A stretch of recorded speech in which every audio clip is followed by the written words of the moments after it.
Oh no! I misspelled a word in the middle of this really long document, and I don't have enough time to start over. Oh, Mr. Stevens is really going to be cross with me. Hey, don't fret. Just use Right White. Right, White? What's that? Right White is a brand new, easy-to-use correction fluid. Simply shake, apply, and in a matter of seconds, you are back to work. Wow, that really works. Now, only if I could use Right White to fix the rest of my problems. Right White can be used for a variety of paper-related problems. Oh? Like what? Well, like doctoring the results of a paternity test. Okay. It's a little more complicated than the typo, but if you follow this 3-step process, you'll be rid of any little brats forever. Thanks, but I'm okay. Step 1. Before you enter the examination room where they take the first drop in a lifetime of bleeding you dry, take notice of the nurses working there. Pick out one that's a little older and looks angry, and bribe her. I think I'm okay. $200 ought to do it. It's just a small price to pay compared to where you're headed. Look, I really need to get back to work. Tell them to meet you with the test results in the shitter on the second floor. Remember, nurses don't take the Hippocratic Oath like those snooty doctors, nor do they get paid as much. So their code of ethics and self-worth are pretty much dictated by monetary gain at this point in their spinster's life. I gotta get back to work, so... Step 2. Once you get your hands on the document, there will be 2 columns. One that reads child, and one that reads alleged father. Now, below that will be a series of numbers. This is where Right White correction fluid comes in. Please, I really don't want to hear this. Now, there are going to be matching numbers in both columns. All you need to do is shake, apply Right White correction fluid to the numbers that match. Don't forget that pesky probability percentage. And in a matter of seconds, you're a free man. Oh, okay. Are you done? Step 3. Sue the mom. What? Well, for what? I don't know. Damages? Defamation of character? You know, you can sue anybody for virtually anything these days. In fact, you can use Right White correction fluid to doctor legal documents. That's enough. My office? No! I'm sorry, Mr. Stevens. It's not what it looks like. Not you! Him! Tell me more about faking these paternity tests. That's Right White correction fluid. No one will ever stop you again.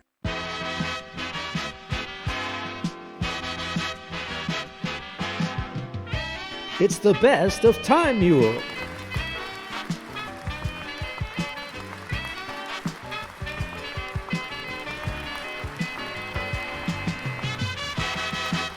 And here they are, Mike, Jason, and Gabe. Welcome to the best of Time Mule. And we sure have a lot of fun over the years. And we've assembled some of our all-time favorite clips for tonight's show. We have had a lot of fun on the Time Mule Podcast. And one thing that makes this show so exciting is interviews with Tinsel Town's finest. Everyone from Christina Applegate to Ed O'Neill. From Katie Segal to David Faustino, the stars shine oh so brightly.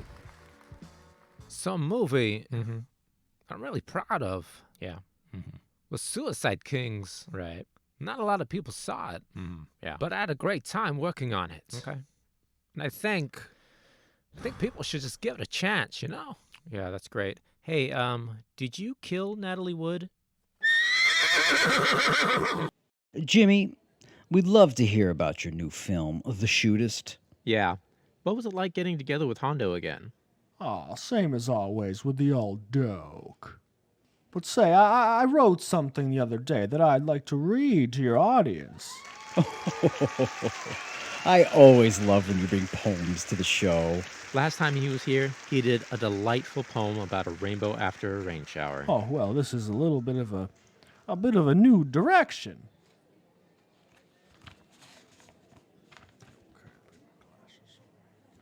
On the slopes, I met a lady from Colorado who made perfect angels in the snow. Aww.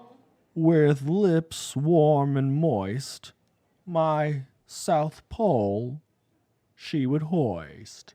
onto a chairlift for a blow. Okay, hey, Mr. Stewart, I think that's a little too risque for our audience. Well, I haven't even gotten to the good stuff. Yeah, I think we need to go to commercial. You're all a bunch of prudes. That's what you are. Danny Aiello, thank you so much for coming by. So I understand you had a pretty unusual job before acting. Yes, I was a conductor on the Long Island Railroad. Outrageous. In fact, I still remember all the stops. Would you like to hear? I think we all would. Here we go. Me. Port Jefferson, Greenport, Bellport, Islandia, Islip, don't give me no lip, Brookhaven, Sag Harbor, aw, why so saggy, Garden City, watch out for worms, Shoreham, Riverhead, Oyster Bay, oysters, ooh la la, Lake Grove, Northport, Westbury, Freeport, Sagaponack, Rockville Century. Hey, I thought Michael Stipe told you not to go back there. Amityville, what a horror. Mineola, Floral Park. Hey, save a boutonniere for old Danny. Get off the stage, Cher! Get out of here! You're making everybody uncomfortable. Everybody's scared now. Boo! Boo! Everybody boo her! Get off my stage! Jeez Louise!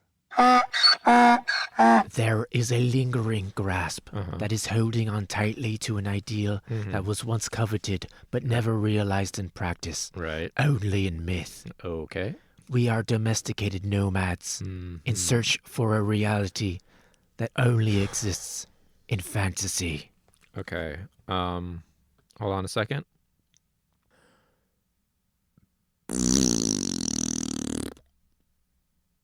Now, you see how that feels? That's what you are doing to me. Ladies and gentlemen, let's have another round of applause for Henry Kissinger. Up next, we have Zookeeper Eli. All right, who's this little critter? This little kangaroo's name is Petey. Well, welcome to the show, Petey. And let me ask you this. Have you ever been on an internationally distributed podcast before? Oh, sure. Petey's been on loads of podcasts. Suddenly Sydney, Love Goes On, a song-by-song analysis of the music of the Go-Betweens. I thought we booked an exclusive appearance. Yeah. One of you like to feed him a carrot? I'll give it a shot. Whew. He's nibbling my fingers a little bit. You know, Petey, I usually ask someone to buy me dinner first. Oh, he's going over to say hi to Laverne, our security guard. Oh no, Petey just grabbed Laverne's gun. Everyone, remain calm. Be cool, okay? Whatever you do, don't make eye contact with the room. Lindenhurst. Brookville. Brentwood. East Hampton. Old Westbury. Copiague. Lynbrook. Malvern. West Hampton Beach. Surf's Up. Bayville. Exit to your left. Wyandanch. All right, everybody out.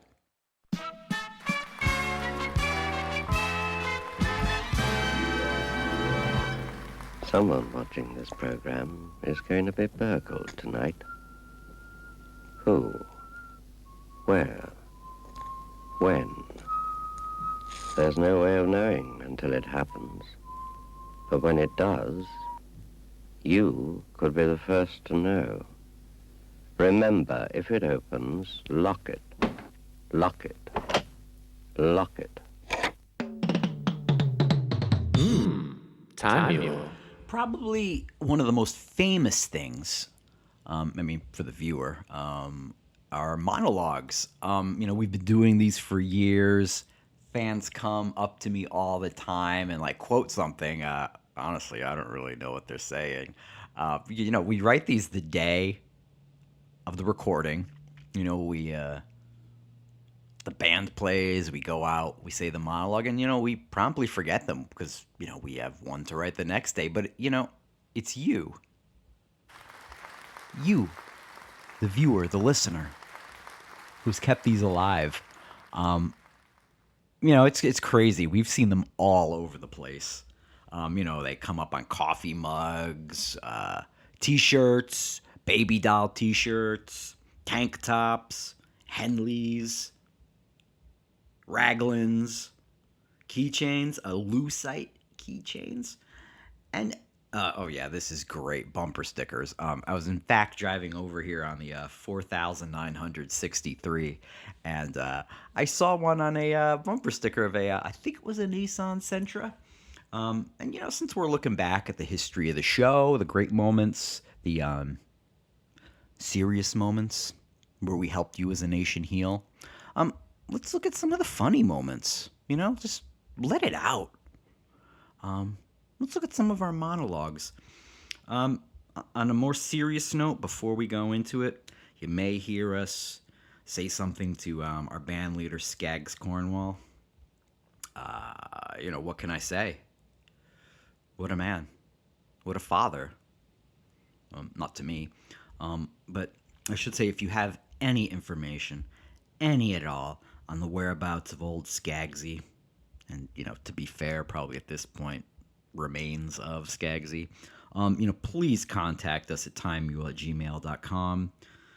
I can't tell you what a relief it would be to his family, whom, I have been taking care of financially since his disappearance in 1987, and let's face it, he wasn't that good of a band leader. So without further ado, roll that tape, Vicky.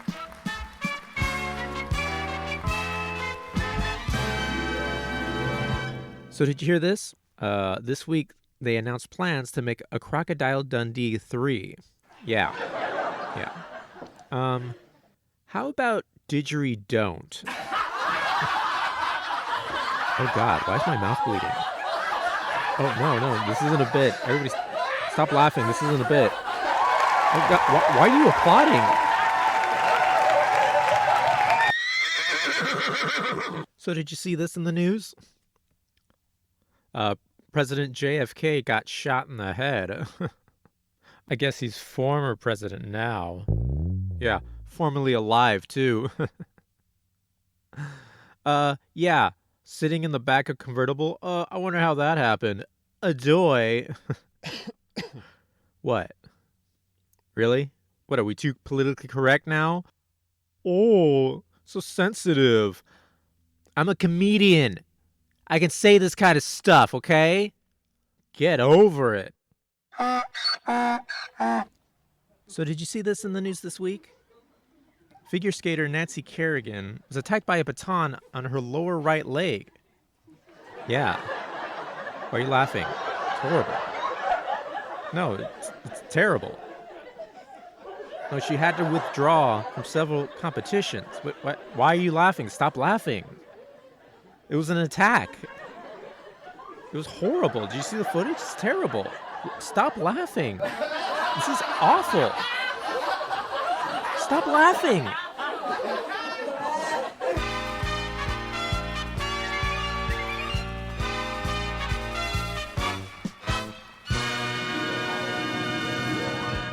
Gabe, I couldn't help but notice that the monologue joke segment is just your stuff. And yeah. Well, Mike and I have done monologues as well. We have hundreds of hours of stuff recorded, us roasting Ronald Reagan, Clinton. We could do a segment of just our OJ stuff alone. I mean, you guys, what? You skipped out early. You went to go get the new iPhone or whatever. You do not know So I my put in life. the work. I picked out my jokes. What do you think? I was going to pick out your jokes out of the archive? Yeah. This isn't the best of Gabe. It's the best of Time Mule. Are you under the impression that I think about you when you're not around? I don't give a shit about you guys. This is our job, okay? And you guys didn't do your job. So that's why only my jokes are in there. Do you think I'm going to do your job for you? Huh? No. So this is what we got, okay? I got my best jokes, which is, fitting because, I'm the funniest one. I can't even remember a joke that you guys have done. Do you think we're equals, huh? Just go to the next segment.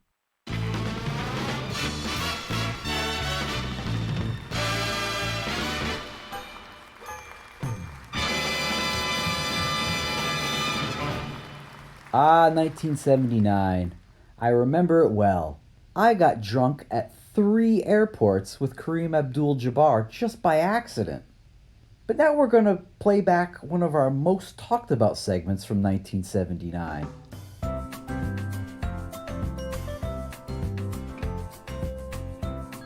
All right, and welcome back to the 1979 Time-a-thon.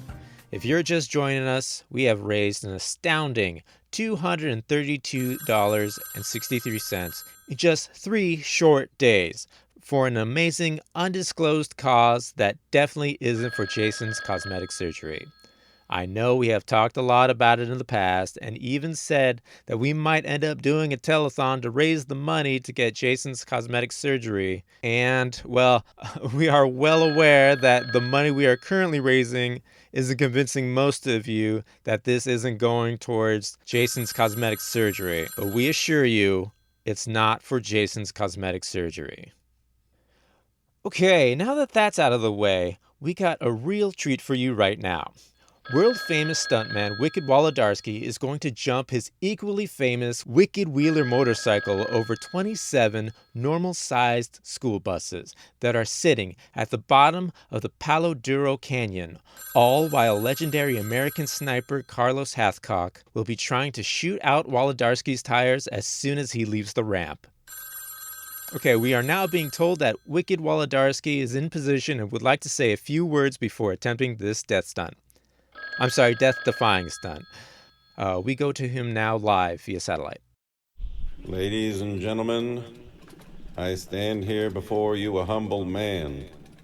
For years I've been riding my way through life, avoiding any and all responsibilities in lieu of the next cheap high. And now, facing this pit that can only be described as the world's largest sarcophagus for the smallest husk of a man, I can now see with my own eyes that there is indeed a God. And she is pissed. Due to the overwhelming circumstances, I was forced to take this gig from a number of benefactors, all of whom I owe a great debt to. Translation: I owe a lot of bad people a lot of money. What I face here in front of me pales in comparison to what awaits me out there. So before I roll the dice, possibly for the last time, I wish to confess my sins. I am not the original Wicked Wolodarski. The real Wolodarski drowned during a test stunt when he was experimenting with speedboats. I found his body washed up on the beach and put on his clothes and assumed his identity. They couldn't identify his body because the real Wolodarski lost all his teeth in the boat accident. Remember the Altamont Speedway Free Festival? Yeah, I was a huge contributing factor to the outcome of that disaster. I have used right white correction fluid to doctor a great deal of paternity test results. Let me make one thing clear, although I regret abandoning literally dozens of children, I do not regret using the fine product that is right white correctional fluid. I created Scrappy Doo. Okay, we need to wrap it up, Wicked. We have Gentle Ben waiting in the wings, and they purposely don't feed him before appearances, so could get really dangerous for us here in the studio. Let me finish. or I will tell everyone what this telethon is really for. Well, okay, first of all, it's a time-a-thon. Okay? I'll let you finish, but I just want to state that the money is going to a good cause. Jason is already a handsome boy. He doesn't even need cosmetic surgery. So it's definitely not for that. I started a cult. We have a 2-acre commune in the deserts of New Mexico. I took all of my followers' monies, cars, and properties and flipped them for profit. After I had them fully committed to my teachings, I told them I was going to step out for cigarettes and never returned. And yes, it was a sex cult. I was also a serial killer in my late 20s, but I won't tell you which one, just in case.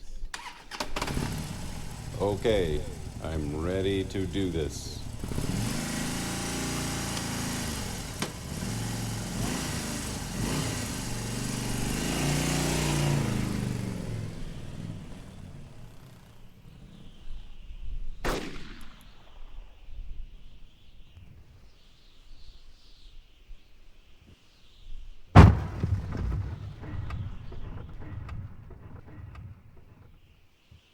Oh, man. Well, there you have it. He got shot by legendary American sniper Carlos Hathcock. Now he's dead. Didn't even make it across the third bus. Coming up next is Gentle Ben.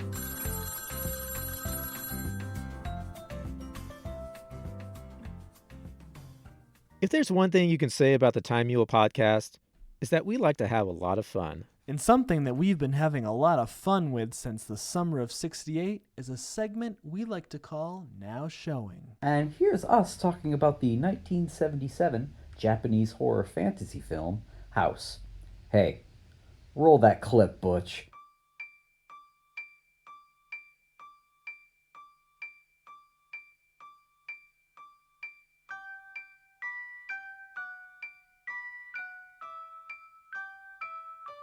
Hello, everybody, and welcome to Now Showing. Today, this month we watched House. Everybody applaud. Everybody, did you enjoy your experience with House? Released in 1977, directed by, please forgive me for butchering this if I do, Nobuhiko Obayashi. That sounds all right to me. Oh, thank you. I felt like I was in old Japan. I'm going to just start off by saying just spoilers, because there's no way we can talk about this in any secret capacity. Because Also, we told you we were going to watch it. And it's on you if we're spoiling this. And I don't think we could really spoil it, to be honest. No. We could describe this stuff, and if you haven't seen it, you're not going to have a good mental image. It won't match what actually happens. Yeah, so this movie kind of just goes. It's like I had to rewind it a few times because it's a movie from Japan, and it's clearly subtitled, and I was confused because the character names are very unique. Yeah, I wrote them down if you want to. Oh, okay. I was about to test you if you can name all of them. Well, I would like to say my favorite is Prof. Prof. So right at the beginning, the two, I guess, main characters are named, was it Gorgeous and Fantasy? Gorgeous, Fantasy. Fantasy can't tell the difference between reality and her dreams. So, the movie is really, out of every bizarre thing that happens, it's just a regular day for her. Oh, Fantasy. But go on, tell us the names. Oh, so I have them written down here too. So okay, but first off, let me just say this is like Snow White logic, because all of their names are basically what they are. That's just what they do. And it's like Jesus, I can't wait. Just say those names because Okay, so we have the main character up top is Gorgeous, who is very pretty. And let's keep in mind, not a doubt in my mind that these actresses were like 42. But as we're talking about this audience, just keep in mind that we're supposed to believe they're in high school. So I'm sorry. Go ahead. So we're supposed to believe that they're in high school. All right. So Mike already mentioned fantasy, and her whole deal is that she doesn't really know what's fantasy or reality. I'm gonna do this in descending order. Next, we have Sweet. She's just a very nice young woman, does a lot of things for people. I guess she's just a comment. There's Prof, which is short for Mike's favorite. Mike's favorite, which is short for professor. I think you can guess that she has glasses, so she's always smart. go, actually, I think a mushroom is it'd be some like fact that no one cares about. Yes, yeah. So she's obviously the smart one. There's Melody, who's the musician. So you see her playing guitar, playing piano. We'll talk about the piano scene a little bit later. Oh, please. This one's a little insulting. Kung Fu.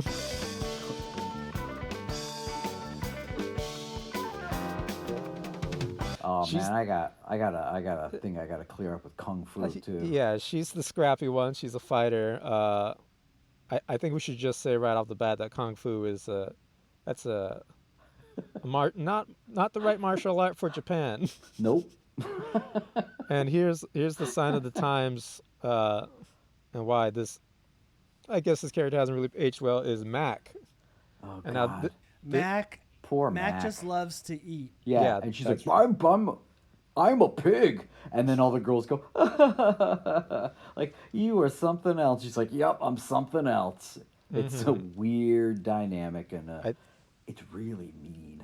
Yeah, I think they do that whole like scene that you just did, Mike, like 5 different times in this movie. 5 times, yeah. And it doesn't make you like the other girls. Like, before they go to a house. If you've seen a picture of this movie, it's clearly haunted. If you just see the poster, you kind of get the feel of what the movie's about. Before they get to the haunted house, I was already like, I don't care what happens to any of these girls. They're terrible. But we got so much backstory with just their names. Oh, I know. A weird thing about this movie is that it introduces a lot of characters that just don't go anywhere. Oh my God! They go through a lot of trouble to introduce characters, and then you just never see them again. Like the coach. Do you remember the coach? The coach. I like how her hat was just jauntily placed on her hat. And then because then at one point she's like, "Oh, you're getting married. Have fun." She's like, "I guess." And it's like, "Oh, we're gonna hear more about that marriage." Nope. Don't get married to that idea. Oh, Mr. Fogo, the cool teach. Who's like, he's in it for a little bit, but there's just no point, really. The way they talk about him, like, oh, he's coming back. Oh, man, he's going to come back. He's going to have a chainsaw for a hand, and he's going to get rid of all those ghosts. Nope. It doesn't really bother me that nothing makes sense in this movie because I guess because I've seen it a few times, and I felt like I hadn't really seen it when I watched it for this. Because there's just so much visual stuff going on that I think you need a few viewings to kind of process all of it. It's very, very dreamlike. It's like you're watching a dream. Like in like the sense that like I haven't seen a movie that really gets it right. Like I've seen like, what The Science of Sleep and like Waking Life or something. And this is like, oh no, all of this, like, it's like that weird kind of, reality where like of course this makes sense, but after the fact you're like, what, that made no sense at all. And if you watch the movie or if you're just listening to us talk about it and you maybe saw a trailer or whatever, the thing to keep in mind is the director of this movie, he was an experimental director who was very successful doing television advertising, and this movie makes sense. This movie came about because he was approached to conceptualize a film that can cash in on the success of Jaws. Now, Jaws is a scary movie, but it's a complete narrative, It's like there is a shark in the water. This is just chaos. But another interesting thing about where the ideas came from, the director got them from his daughter. He asked her about certain dreams and ideas that she had, and he kind of wrote them all down, like a lot of the scenarios.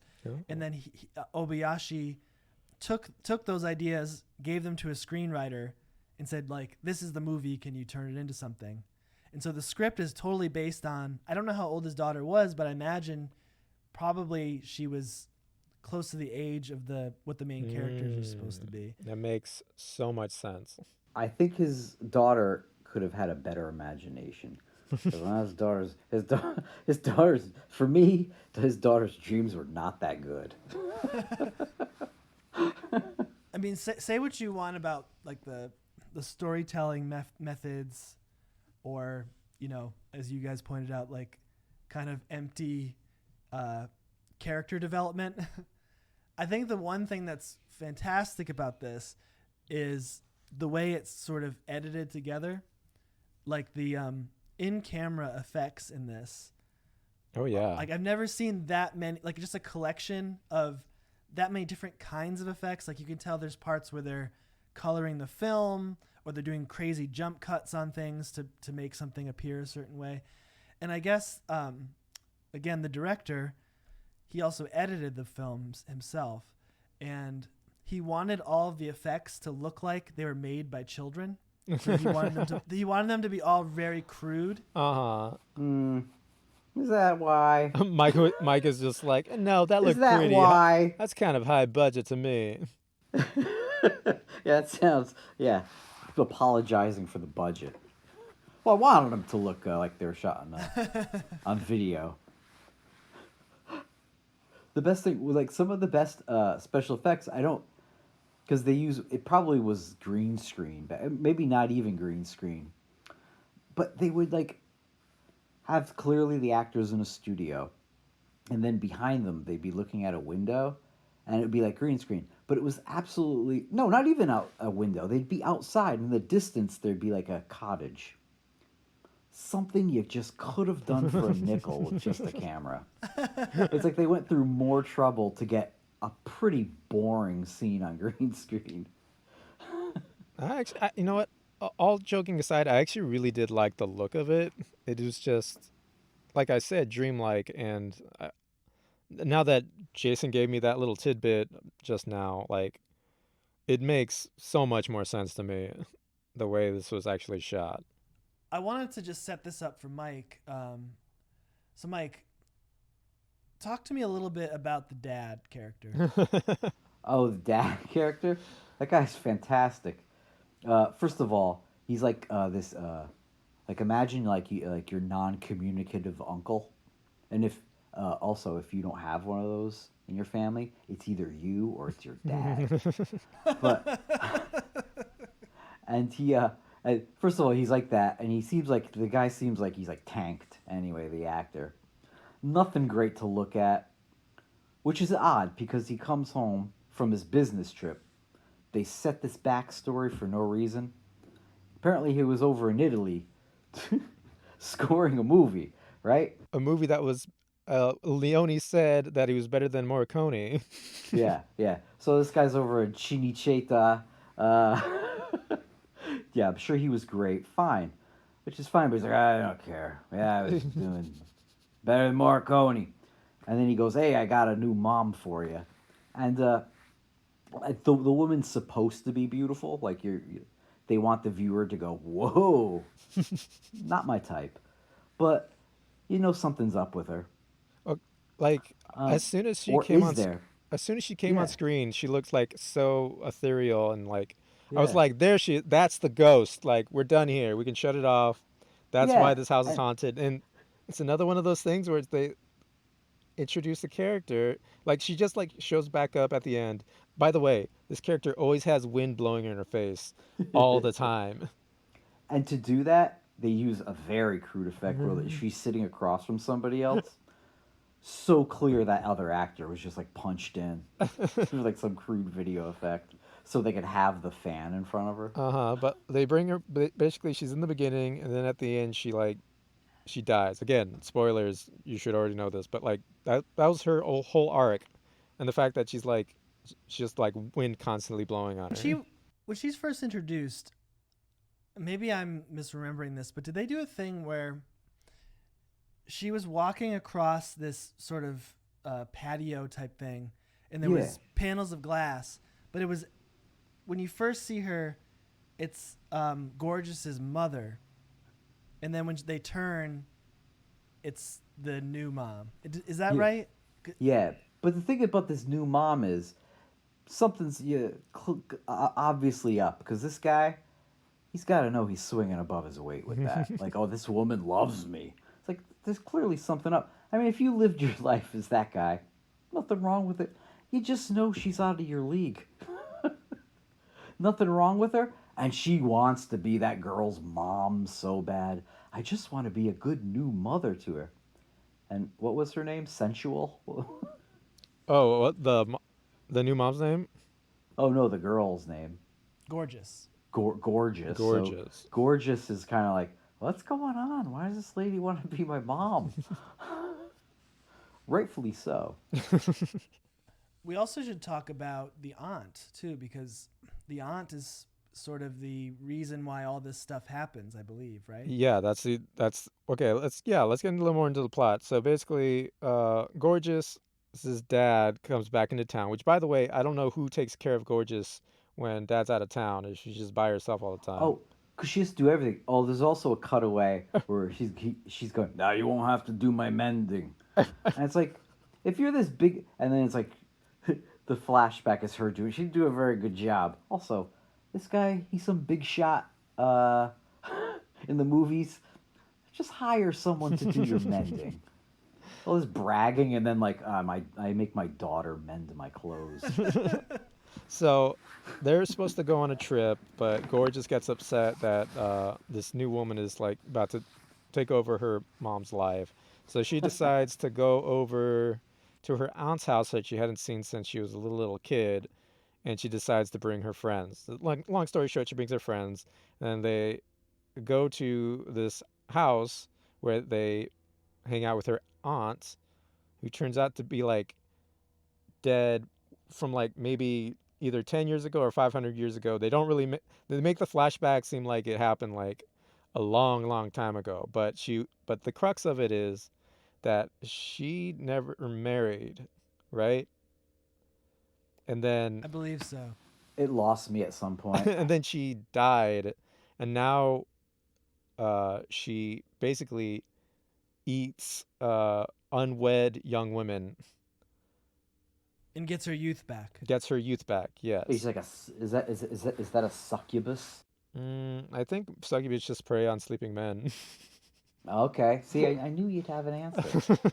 I love that scene in the sort of when she's first starting to cause havoc. It reminded me a little bit of like the Sam Raimi Evil Dead stuff. Mm-hmm. There's a part where she has clearly eaten one of the kids, and everyone's like, "What happened? Where is insert name of first kid who dies?" And then she starts smiling. She starts smiling at another kid, and she's got like an eyeball in her mouth, and so and you get to see the eyeball moving around between her teeth. That creeped the hell out of me. She's making a joke out of it. Yeah, she had a good sense of humor about her murders. Oh, I should say, viewer or listener, if you haven't seen this, if the idea of a character who's supposed to be a teenager getting decapitated is all right with you, by all means watch this movie. At one point, one of the kids dies. All right, first of all, I don't know. They put in this watermelon that they steal from this mentally ill man. They bought it. They ended up buying it. They also... I don't think they bought it. I think Max Story's like, yeah, I want to eat it all. And they go, oh, put it in the well. I don't have a refrigerator. Or it's broken. It's like, okay, well, something's up with the refrigerator. So they put it in a well. Sensual, or whatever her name is pulling the... Gorgeous. We're going to crack this open. Oh, wait, that was fantasy. Fantasy, right? Oh, that's right. And so it's, instead of it's Beef's head. Beef, the girl who looks at you. So her head's flying around, and it's which is pretty spooky. I mean, you knew it was going to be a head, but it was so crude. But then later on, instead of the head going back down the well, it stops before the well and just throws up for no reason. Which I liked. Yeah. So basically, yeah, movie ends with everybody dying. Do you remember the death? Most memorable death right now. Go. I'm going to say, because I actually want to talk about this a little bit, but the Melody playing the piano and getting her fingers chopped off. But the skeleton behind her who was just going like... He's like someone's just dangling a skeleton on a rope behind her. It's like, well, you already had the ghoul there. That should have been the whole movie. She would have gone, ah! And her heart, stopped. Gabe, what was your favorite murder? Well, I like the Melody's death as well. I'm trying to remember, how did Kung Fu die?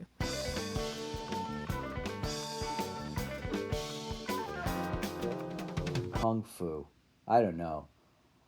I was, at that point, I was in and out. But first of all, the thing with Kung Fu is, at one point she just loses a lot. There's a lot, which is common with horror movies around this time.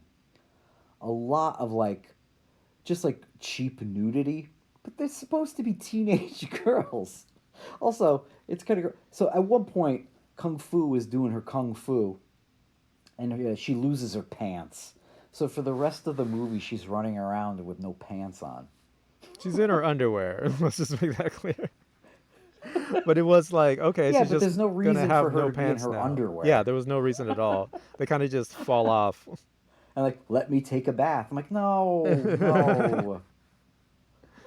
All right, so what do we think? Jason, do you like... I think you like this movie, Jason, just by... Oh, yeah, I like it a lot, actually, because it's just one of those things where if you decide to accept that there are no rules, there is no story, this is just chaos. Mm-hmm. You can get into that rhythm. I did want to say too, and ask you guys, what did you think about the music in the film overall? Because we had something that I really like to see in movies where you have a theme that reappears in different genres and different tempos, and certain characters have themes. And there was a great deal of 70s psych rock coming in and out. Yeah, that one 70s song, it just erased. At one point, this is the point in the movie where I went, oh God, is it going to all be like this? Because there's this thing, some jangly, I don't even remember what the music was like. It's C grade Love and Spoonful. It's like, you gotta put your faith in me, something like that. And then there was an old cobbler and a little girl making shoes. I'm like, oh, come on, what is this? At that point, I actually stopped it because I was sure I wasn't watching the right movie. So if you haven't watched this and you see a cobbler, you are watching the right movie. You're watching the right movie. I don't know what to say. But yeah, that song got into my head, and I can't remember any of the music other than that.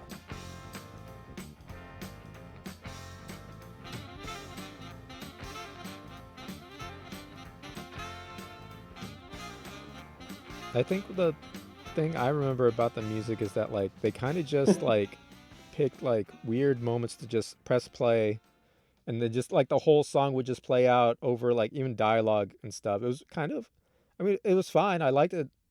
I liked the music. I liked the music a lot, but they just kind of they just literally just press play, and then it would be 2 minutes solid, and whatever's going on screen does not match whatever's going on in the music. They were just listen, my friend, he has his demo tape. He wants to put it out there.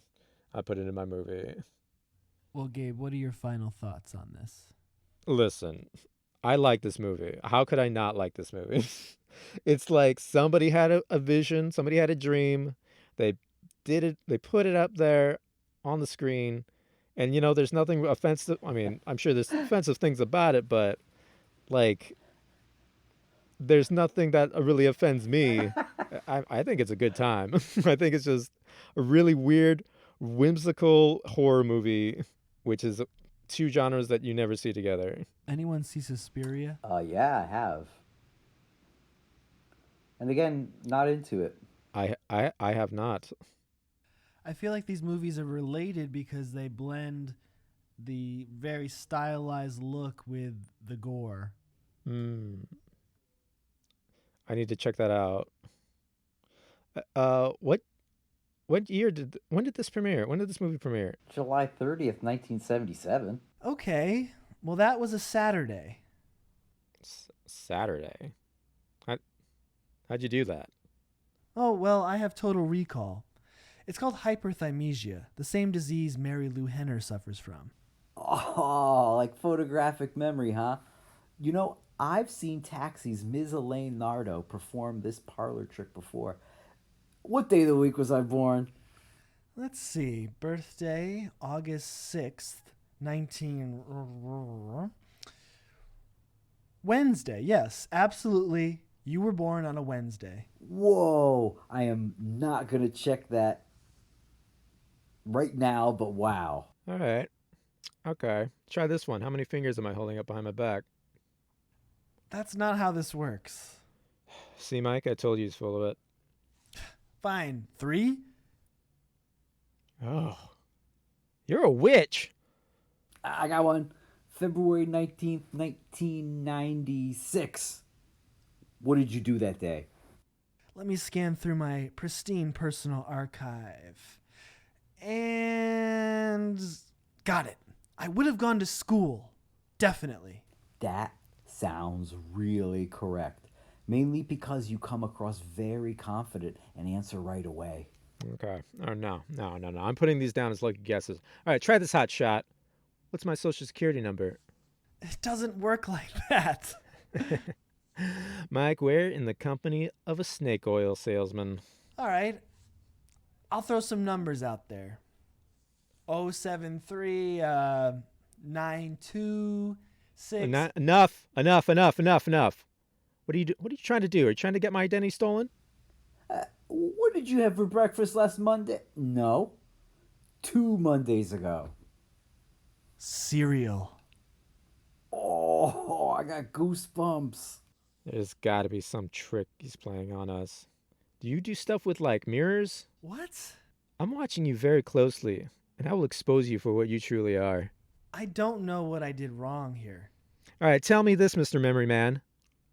What am I thinking right now? I'm not a psychic or a mind reader. Again, I just have a photographic memory. I can pull things very clearly from my past. You are a coward. God damn it. All right. I guess you're thinking that there's no way I can possibly guess what you're thinking. Am I close?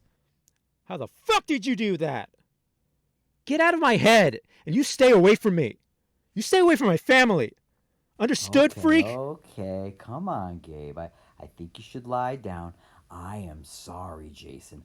I think he's just seen too much today. This isn't natural.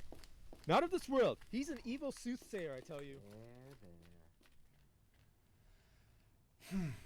Now, where the hell did I put my glasses?